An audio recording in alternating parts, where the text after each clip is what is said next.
the most familiar version of American industrial history, machines arrive at decisive moments. They appear when industries falter. They accelerate production when markets stall. They restore confidence when decline seems inevitable. In textbooks, documentaries, and museum exhibits, 5 machines often stand as quiet heroes of 20th century America. The moving assembly line, the cotton picker, the mechanical harvester, the computer numerical control machine, and the industrial robot. Each is presented as a turning point. Each is described as having saved its industry from stagnation or collapse. The story unfolds in a familiar rhythm. An industry faces crisis. Costs rise. Labor shortages emerge. Foreign competition intensifies. Then a machine changes everything. The moving assembly line at the Ford Motor Company is said to have rescued automobile manufacturing from inefficiency. The mechanical cotton picker is described as preserving Southern agriculture at a moment of labor instability. The combine harvester appears as the solution to the scale problem of American grain farming. Computer numerical control systems supposedly revived American manufacturing precision. Industrial robots are portrayed as protecting factories from obsolescence in the face of global competition. In this narrative, technology functions as an adaptive force. Machines respond to economic pressure. They improve productivity. They lower costs. They increase output. And by doing so, they prevent industries from disappearing. The logic feels straightforward. Higher productivity leads to lower prices. Lower prices expand markets. Expanded markets secure survival. Industrial museums reinforce this arc. Polished machines sit behind glass. Labels describe their efficiency gains. Charts display output curves rising upward. Visitors move chronologically from steam to steel to silicon. The path appears linear. The message remains consistent. Innovation drives prosperity. School curricula simplify further. The assembly line becomes synonymous with mass production. Mechanization becomes synonymous with modernization. Automation becomes synonymous with competitiveness. The underlying equation rarely changes. Technology equals progress. Progress equals survival. Even economic analyses often adopt similar framing. When industries struggled, mechanization is cited as the corrective mechanism. When firms failed to mechanize, decline followed. Survival appears correlated with technical adoption. This version of history is not entirely inaccurate. Each of these machines did alter production systems. Output did increase. Costs often did fall. Entire sectors reorganized around new mechanical capacities. But a quiet assumption sits beneath the narrative. That machines saved industries, not investors, not policy decisions, not labor restructuring, not capital consolidation. Machines. The question is small, almost procedural. When we say a machine saved an industry, what exactly do we mean? The phrase "saved the industry" begins to feel less stable when we examine the details surrounding each machine. Take the moving assembly line introduced at the Ford Motor Company in 1913. Productivity increased dramatically. Assembly time for a Model T chassis dropped from more than 12 hours to roughly 90 minutes. Output surged. Prices fell. Sales expanded. The automobile became accessible to millions. Yet, the internal conditions inside the factory changed just as dramatically. Work became narrower, repetitive, timed to the second. Tasks once performed by skilled mechanics were broken into simplified motions. Turnover rates soared. In 1913, before the famous $5-day wage increase, labor attrition at Ford was so high that the company reportedly hired tens of thousands of workers annually just to maintain a stable workforce. The assembly line did not simply save automobile manufacturing. It redefined the labor contract within it. The crisis was not only inefficiency, it was control. Higher wages in 1914 were not purely benevolent. They stabilized a system that was otherwise socially volatile. The machine increased output. The wage policy stabilized the workforce. The public narrative tends to highlight the former and compress the latter. A similar tension appears with the mechanical cotton picker. By the 1930s and 1940s, Southern agriculture faced labor instability. Sharecropping systems were under strain. Migration patterns were shifting. Manual cotton picking was slow and seasonal. Mechanization promised efficiency. When commercially viable cotton pickers emerged, they drastically reduced the need for field labor. Yields per worker rose. Harvest speed improved. From the perspective of output per acre, the machine performed its task. But the displacement was immediate and large-scale. Hundreds of thousands of agricultural laborers, many of them African-American sharecroppers, were pushed out of rural economies. Migration to northern cities accelerated. Entire local social structures were destabilized. Land ownership consolidated. In the simplified narrative, the cotton picker preserved Southern cotton farming from collapse. In less publicized accounts, it also transformed rural society through displacement and restructuring. The industry survived. The labor system did not. Consider the combine harvester. Large-scale grain production in the American Midwest required coordination between land, labor, weather, and transport. The combine integrated reaping, threshing, and winnowing into one machine. It reduced labor demand. It increased acreage per worker. It aligned well with expanding railroad infrastructure. The machine solved a logistical problem, yet it also incentivized scale. Small farms struggled to justify the capital cost of increasingly complex machinery. Larger operations absorbed land. Mechanization did not merely increase productivity, it shifted the economic threshold required to participate. Survival in this case depended on access to capital. The industry expanded. Ownership patterns narrowed. The pattern repeated with computer numerical control, or CNC, systems introduced widely in the mid-20th century. Precision machining improved. Complex parts could be produced consistently. Aerospace and defense manufacturing benefited. Efficiency metrics improved, but CNC adoption required investment, training, and integration into new organizational systems. Skilled machinists found their expertise partially redefined. Programming displaced certain manual skills. The identity of the machinist shifted from craft knowledge to systems management. Some firms modernized and survived. Others lacked the capital to transition and disappeared. Again, the machine increased technical capacity. But survival hinged on financing, policy, and strategic management decisions. Industrial robots present a similar complexity. In the late 20th century, American manufacturing confronted global competition, especially from Japan and later other regions. Robots offered consistency, reduced labor costs, and precision. They also required reconfiguration of factory layouts, supply chains, and workforce training. Labor unions negotiated intensely over deployment.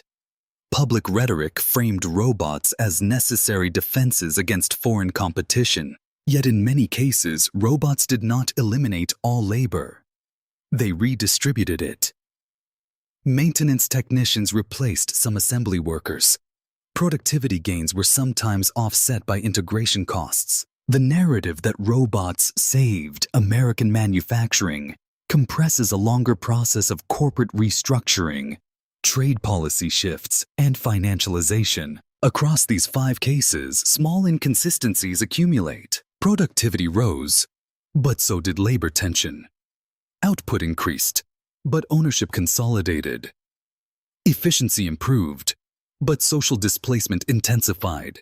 The machines functioned within broader systems. They did not operate in isolation. When industries approached crisis, mechanization often appeared alongside wage reforms, migration waves, regulatory adjustments, credit expansion, or geopolitical shifts, the machine becomes the visible symbol.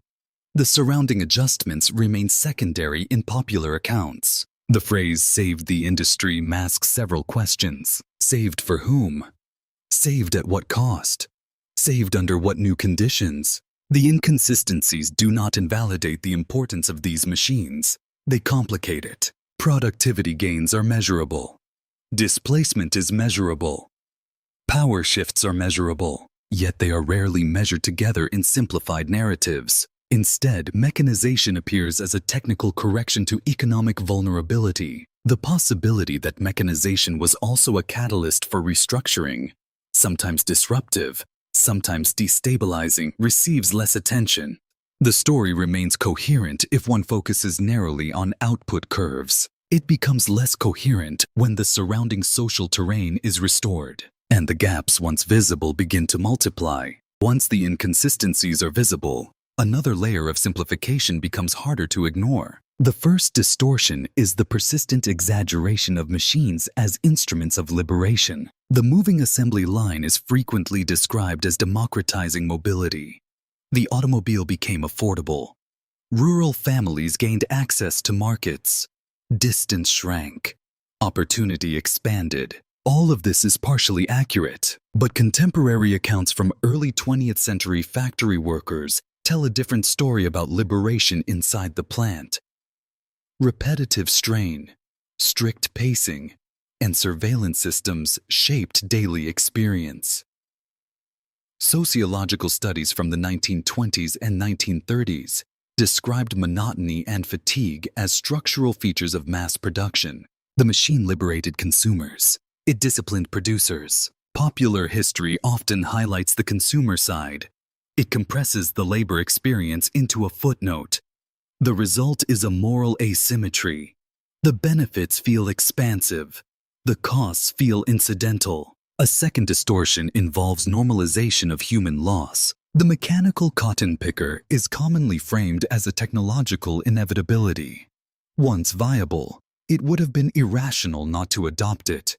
Efficiency demanded it. Agricultural economists emphasized output gains and cost reductions. Government agricultural policy increasingly supported mechanized models of farming. Public discourse framed migration from the rural South to northern cities as part of a broader modernization trend. Yet contemporary letters, local reports, and oral histories reveal abrupt displacement. Families who had lived within sharecropping systems for generations found themselves redundant within a single harvest cycle. In simplified narratives, migration becomes an abstract demographic statistic. In primary accounts, it appears as social rupture. The distortion lies not in denying displacement, but in rendering it impersonal. Similarly, the combine harvester is often celebrated for enabling the United States to become a dominant grain exporter. Agricultural textbooks emphasize scale efficiencies and national food security, but early 20th century farm journals and congressional hearings reveal anxieties about debt loads, equipment financing, and the disappearance of small operators. As machines grew larger and more complex, entry barriers rose. The rhetoric of progress centered on productivity per acre. The lived reality increasingly centered on capital per farmer. Academic studies of rural consolidation document the steady reduction in the number of independent farms over decades of mechanization. The machine did not cause consolidation alone. Commodity pricing, credit systems, and land policy mattered. But mechanization amplified the economic pressures. Yet in museum exhibits and popular documentaries, the combine often stands as a neutral symbol of efficiency. Its social implications are rarely foregrounded. A third distortion concerns timing. Industrial histories often present mechanization as sudden and decisive. The moving assembly line appears as a breakthrough moment. CNC systems appear as revolutionary transitions. Robots appear as the dividing line between outdated factories and modern ones. Archival data complicates this. Adoption curves were uneven. Many factories retained older methods alongside new systems for years. Hybrid production models persisted. Some firms experimented and retreated. Others implemented gradually. The image of abrupt transformation simplifies what was often a prolonged negotiation between technology, labor, and finance. For example, CNC adoption in the 1950s and 1960s was supported heavily by defense contracts and government funding. Aerospace demand created incentives for precision automation. Public-private partnerships underwrote research and implementation. The narrative of technical inevitability obscures this policy dimension. It implies that machines naturally emerged from internal industrial necessity. In reality, procurement decisions and military priorities shaped development trajectories. Industrial robots followed a similar pattern. Japanese firms such as Fanuc and American firms like General Motors collaborated and competed in automation strategies. Early deployments were often subsidized or strategically justified in response to international competition narratives. Management literature of the 1980s framed automation as essential for survival against global rivals. Academic labor studies from the same period documented worker retraining gaps and regional unemployment spikes. The two literatures rarely intersected. One emphasized competitiveness. The other examined displacement. A fourth distortion lies in moral framing. Machines are often portrayed as neutral tools.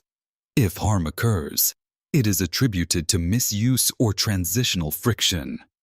The structural implications of redesigning production systems around mechanical speed and capital intensity are treated as secondary. But production systems encode values. An assembly line prioritizes throughput. A combine prioritizes scale. CNC prioritizes repeatable precision. Robots prioritize consistency and cost control. These priorities shape organizational culture. They influence hiring, training, and geographic location. They alter bargaining power between labor and management. The language of neutrality makes these value shifts less visible. Comparing popular narratives with contemporary documentation reveals a pattern. Corporate histories emphasize innovation and efficiency. Government reports emphasize output and competitiveness. Academic studies often emphasize complexity and unintended consequences. Yet the version most accessible to general audiences tends to integrate the first two and compress the third. The simplification serves practical purposes. Linear progress is easier to teach. Heroic innovation is easier to narrate. Clear turning points are easier to remember. Ambiguity complicates pedagogy. When industrial history is structured as a sequence of salvation moments, crisis followed by machine, it becomes compatible with a broader national narrative of resilience through innovation. But this compatibility requires smoothing. It requires minimizing the duration of conflict. It requires depersonalizing displacement. It requires treating consolidation as efficiency rather than power shift. None of these distortions demand conspiracy. They emerge from narrative convenience and institutional preference. Museums rely on visual artifacts. Machines are displayable. Wage negotiations are not. Migration statistics are abstract. Corporate restructuring is complex. The machine becomes the focal object. Around it, the surrounding social reorganization fades into background context. Over time, the background becomes footnote. The footnote becomes omission, and the idea that machines saved industries begins to function less as a precise description and more as a stable cultural formula. If the simplifications persist, it is worth asking why they remain useful. One explanation lies in the political utility of modernization narratives. Throughout the 20th century, American policymakers frequently linked industrial capacity to national strength. Production was not only economic, it was strategic. It was symbolic. During wartime mobilization, the conversion of automobile plants to aircraft production became proof of national adaptability. During the Cold War, precision manufacturing and aerospace technology signaled technological superiority. In the late 20th century, automation became a response to anxieties about global competition. Within this framework, machines carried symbolic weight. They did not simply increase output. They demonstrated competence. They projected confidence. When the moving assembly line is described as rescuing the automobile industry, it reinforces an image of American ingenuity overcoming constraint. When CNC systems are framed as restoring manufacturing leadership, they support a narrative of renewal through innovation. These stories stabilize public expectations. If crisis emerges, technology will resolve it. If competition intensifies, automation will defend against it. The pattern reduces uncertainty. Political leaders benefit from narratives that connect technological advancement with national resilience. Industrial modernization can be presented as evidence of forward momentum. It suggests rational planning rather than structural fragility. This does not require deception. It requires emphasis. Emphasis on output statistics. Emphasis on productivity rankings. Emphasis on export growth. Less emphasis on transitional instability. The cotton picker, for example, aligned with federal agricultural policy that aimed to increase efficiency and global competitiveness. Mechanization complemented subsidy structures and land management strategies, presenting it as a rational modernization step aligned with policy objectives. Highlighting the social displacement it triggered would have complicated that alignment. Similarly, large-scale mechanized farming supported narratives of abundance. The United States positioned itself as a breadbasket capable of feeding allies and projecting economic influence. The combine harvester fit comfortably into that imagery. Political rhetoric rarely foregrounded the shrinking number of independent farmers. Consolidation was reframed as modernization. Industrial robots in the 1980s emerged within discourse about deindustrialization and foreign competition. Automation was framed as defensive necessity. By presenting robots as industry-saving tools, policymakers and executives could frame restructuring as proactive rather than reactive. The narrative reduced confrontation. Instead of acknowledging job loss as structural transition, automation could be framed as modernization. The focus shifted from displacement to competitiveness. The political benefit lies in continuity. If machines are agents of salvation, then institutional authority appears validated. Investment decisions appear rational.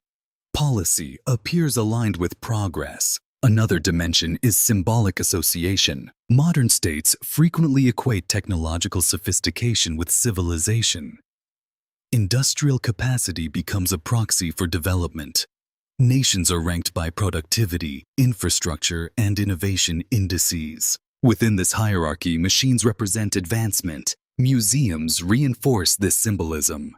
Industrial exhibits often move from manual tools to complex automated systems. Visitors progress physically through time. The spatial design mirrors a conceptual ascent. The implication is cumulative improvement. This symbolism also supports international comparison. When a country demonstrates advanced robotics or precision manufacturing, it signals parity or superiority. Machines become diplomatic language. Simplifying their history helps maintain clarity of message. If industrialization is portrayed as messy, contested, and socially disruptive, the symbolic clarity weakens. Ambiguity does not project strength. There is also economic interest embedded in the narrative. Firms benefit from presenting technological adoption as necessary and inevitable. Investors respond to innovation narratives. Capital flows toward industries framed as modern and adaptive. If machines are credited with saving sectors from extinction, then future mechanization appears prudent rather than risky. The story supports capital allocation. It also shapes labor expectations. If automation is framed as progress, resistance can be interpreted as backwardness. The moral framing influences negotiation dynamics. Again, this does not require coordinated intent. It emerges from overlapping incentives. Political leaders prefer stability. Investors prefer confidence. Corporations prefer legitimacy. Educational institutions prefer clarity. A linear machine-centered story satisfies these preferences. It is teachable. It is exportable. It is non-confrontational. Conflict becomes transitional rather than structural. Displacement becomes temporary rather than systemic. Consolidation becomes efficiency rather than concentration of power. This framing reduces the likelihood of sustained social dispute over industrial transformation. It converts contested restructuring into neutral modernization. The effect is subtle. By attributing industrial survival primarily to machines, attention shifts away from regulatory decisions, credit structures, trade agreements, and labor policy. The complexity of institutional choice becomes background. The machine absorbs agency. This absorption is convenient. It externalizes change. Instead of acknowledging that industries were reorganized through deliberate policy and corporate strategy, the narrative centers mechanical inevitability. Inevitability is stabilizing.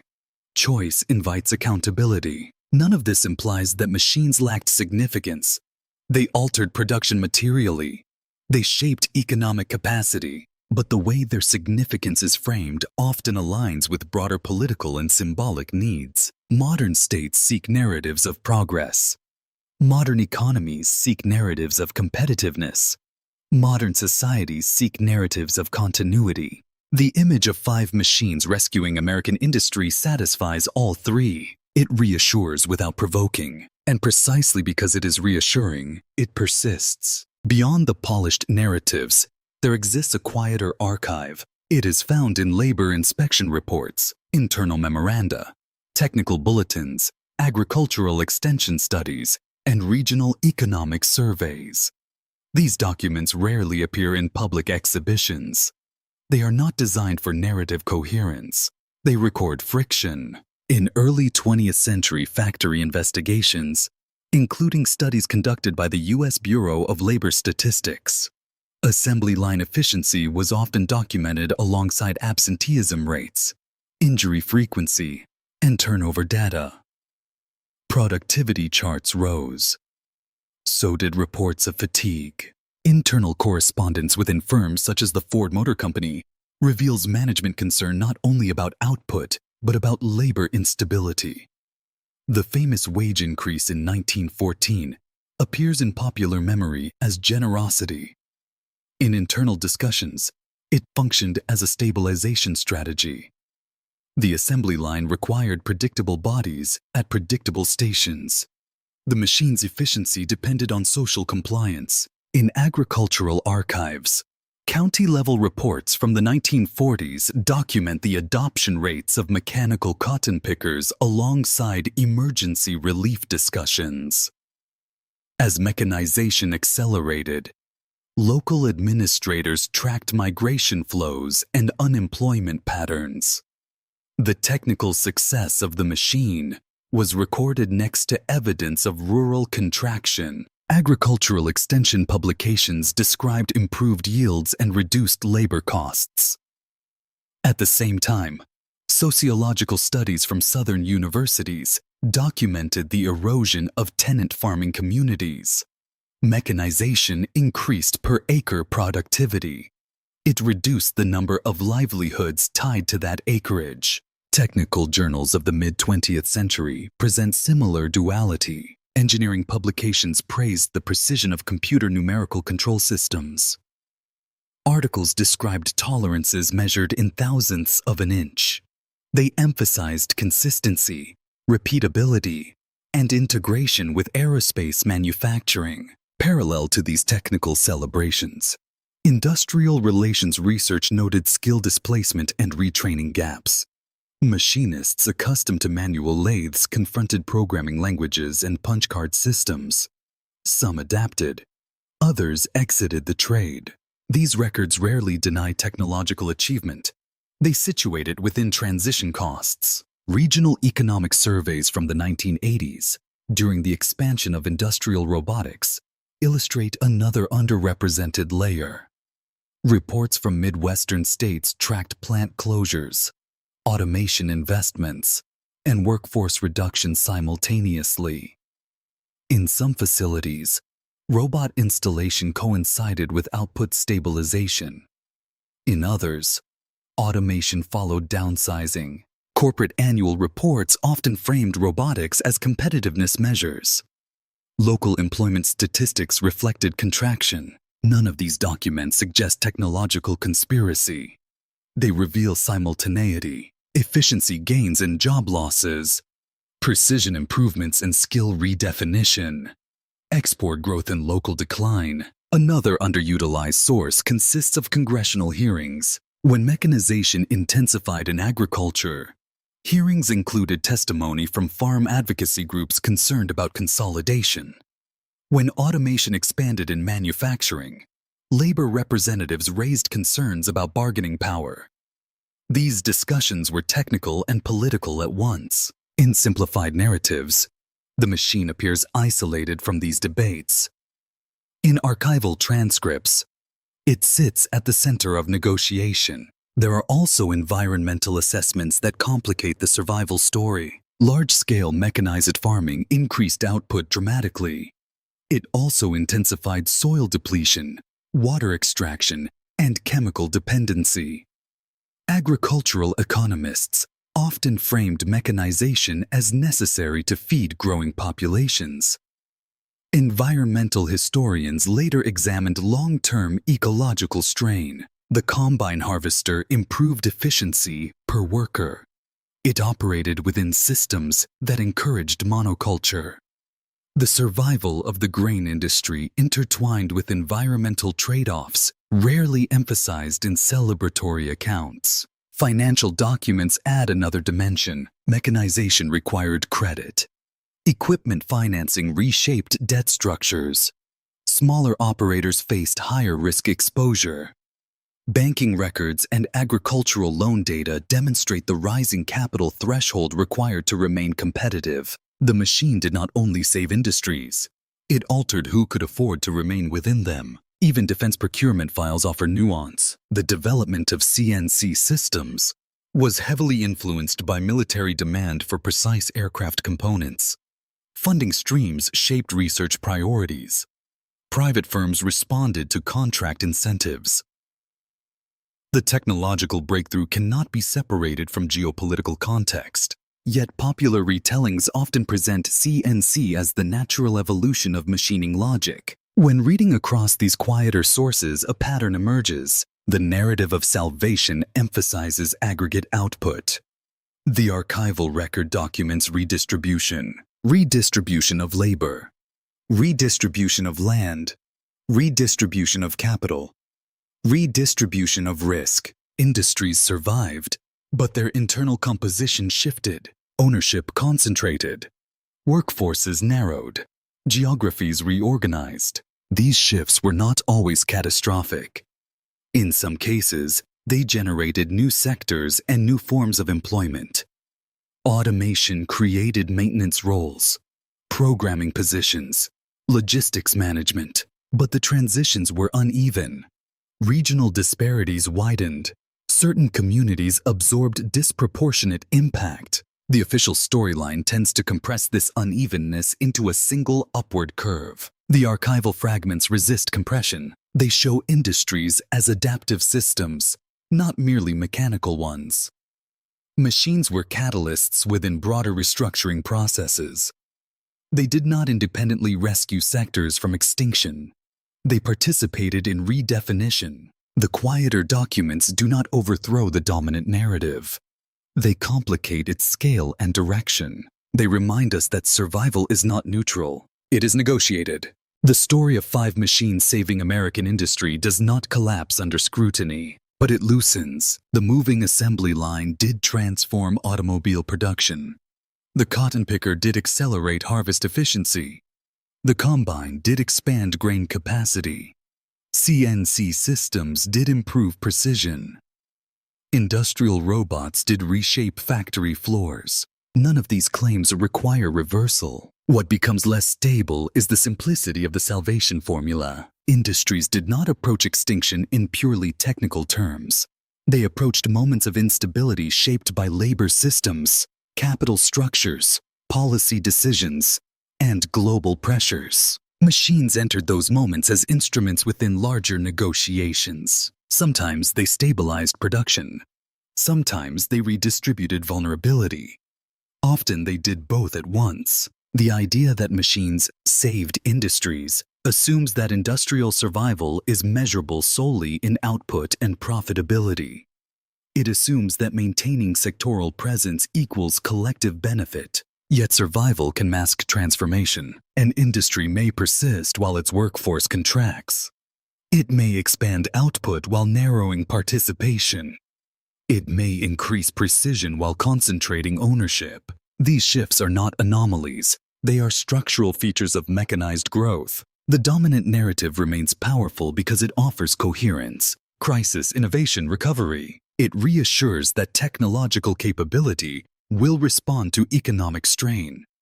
It aligns with broader cultural confidence in engineering solutions. But when we examine labor reports, agricultural displacement, regional decline, and policy incentives alongside the machines themselves, the coherence becomes conditional. The machines did not operate alone. They did not emerge outside political and financial context. They did not distribute benefits evenly. Industrial history, when centered entirely on machinery, risks narrowing our field of vision. It emphasizes visible artifacts and measurable output, while compressing social negotiation into background context. This narrowing is understandable. Machines are tangible. They are photographable. They are displayable in museums. They offer clear turning points in timelines, institutional choices, debt restructuring, migration flows, and bargaining conflicts are less visually concise. Yet if we remove those elements, the meaning of saved becomes abstract. Saved from what? Saved for whom? Saved under what revised conditions? The 5 machines did not fabricate prosperity from nothing. They interacted with policy frameworks, labor systems, global markets, and environmental constraints. Their story is not false, it is incomplete. And perhaps the more durable question is not whether machines saved American industry. It is whether the language of salvation has prevented us from asking what kind of survival was engineered, and who was required to adapt in order for it to appear successful.